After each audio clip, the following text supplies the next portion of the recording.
Good morning, everybody. Well, I was sitting here and I saw something online this morning called timeout bottles. Now, timeout bottles is just a clear bottle. You fill them 3/4 of the way full of water. Then you add some glitter glue and some ultrafine glitter. And you shake them up. And, of course, you can make them in any color you want. The ones I'm looking at is blue. The other one is a purple, sort of like, the colors get lighter at the top. And you shake them up, and then all the glitter settles, and they're really pretty to look at. And they're timeout bottles. And what you're supposed to do is you are supposed to send this bottle with your child when you put your child in timeout. What this bottle does, they can shake it up and watch the glitter settle. And then once the glitter, this supposedly calms them. And once the glitter settles, then their time is up and they can get up and continue to wreak the havoc on you that they were wreaking before, because they know there are no consequences to their actions. Glitter bottle. What good is a timeout? That's the same thing as putting them in timeout with a toy.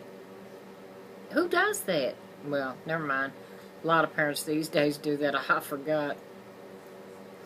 Was not the case when I was growing up. Was not the case when my kids were growing up. It's ridiculous. Just like I used to watch this show called The Nanny with Nanny Joe on it, and I had to quit watching it because she just irritated the living piss out of me. She had this thing called the naughty step. If you didn't have any steps, you had a chair, and then it became the naughty chair. And when your toddler or child misbehaved, you put them on the naughty on the naughty step for 1 minute of their age. If they were 5, they had to sit for 5 minutes. So the kids would get up and run and yell, and then she would tell you to calmly, without saying anything, to pick them up, place them back.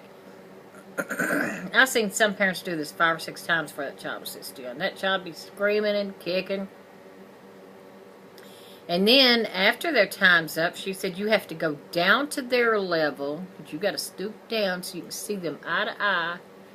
And explain to them why you did what you did. I believe once you set them there, or better yet, once you whip that butt, they're going to know why you did what you did. We got our butt whooped. And Mom never had to come down to our level and explain to us why she was giving us a whipping. We knew. When she grabbed a hold of us to give us a whipping, we knew what she was whipping us for. We didn't have to ask. It's ridiculous. And then Nanny Joe one night, this little boy didn't want to go to bed. So she said whenever the little boy gets up, you calmly pick him up, carry him back to his bed, and eventually he will wear himself out and he'll go to sleep. So I think that's the last time I watched this show, because those parents literally picked that boy up and carried him back to bed, I think 92 times. I know it was in the 90s. And every time they would just pick him up, carry him back. And then I think it took like 3 hours to get him to stay in that bed after they carried him back so many times. Now, then the parents said that they were so exhausted they knew they were going to sleep good. I'm sorry. I'm not spending 3 hours of my evening carrying my child and putting them back in bed.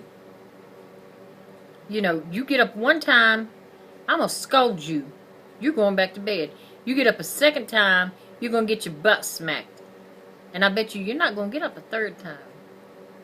I never had this issue in my house. And it's funny, because back, when kids were little like mine, and then back when I was a little kid, we never had the issues that parents are having with their children today. Never did. Something to think about, It's not something for us to think about in my generation, because we already see what's happening. But the parents today that are raising little toddlers right now are like, I don't want to whip my child. I'm not going to hit my child. Just like I did a video called Child Discipline and Spankings. You can go check that out if you want to. Got a lot of views on that one and a lot of comments. My comments are split about 50-50, and the ones that don't agree with me call me everything in the book. But the ones that do agree with me, got their asses busted. Some people say, people would say today, I don't want to psychologically scar my child by beating them. You're not beating them if you whip that butt. And then some of the comments in my other video, like I said, when I was talking about spanking your children. A lot of the comments would come on there and say, well, you know, if a man smacked his wife, he'd go to jail. We're not talking about smacking your wife. If a man beat his wife, if a man whipped his wife's ass, what does a man and a wife have to do with a child? What, you know, a wife is already trained. She doesn't need any training. You should have to train your wife, and if you do, you don't need that woman as your wife anyway if she don't suit what you want.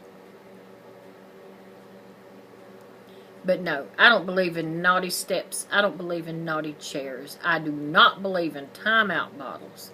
Now, I do believe in a timeout. I put my kids in a couple timeouts one time, but I didn't give them anything to look at except the corner of a wall. I put my daughter in this corner, and I put my son in that corner, made the chairs face the wall, and they sat in timeout.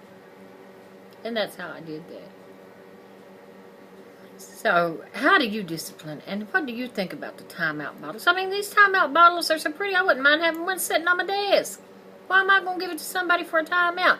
Speaking of discipline and children, just irritates me because I see how they run wild today, and it just really, really, really irritates me when I go to Walmart, or, you know, not necessarily Walmart, but out in public, and you hear children screaming so loud when they talk because they want so much attention. And the parents are just, you know, pushing the buggy, and the child's being a nuisance. The child's standing in the way. The child's not moving. The child's making noise, running back and forth. You have to say, excuse me, to a 2-year-old so you can get by. And the parents turn around and look at you like you done lost your mind. So, if these kids act this way in public, they act that way at home. There is no discipline anymore. What's going on in the world? I am so glad that my kids turned out good and that they're grown. My kids turned out good because my kids got disciplined the right way. Bye-bye.